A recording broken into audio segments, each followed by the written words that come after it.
Organisation du travail du gouvernement, management des équipes et leadership, voici le contenu de la formation dispensée depuis ce matin à Ouagadougou au profit des cadres des institutions et ministères.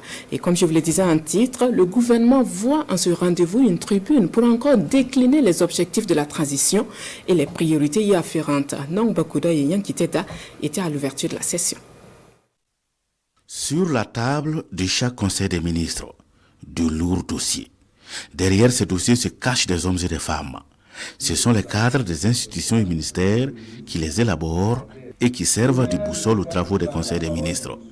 C'est pour justement renforcer leurs compétences que se tient cette session avec pour enjeu d'harmoniser les règles et les méthodes de rédaction des outils d'organisation et de travail du gouvernement. Le conseil des ministres est une instance de décision. Ce n'est pas une instance technique donc de production des documents. Ce qui suppose qu'en amont, les documents sont bien faits. En amont, tout le travail technique qui doit être fait est fait pour que le Conseil des ministres puisse donc prendre la décision qui sied. Et nous disons aussi que les décisions du Conseil des ministres ne doivent pas souffrir de difficultés d'application.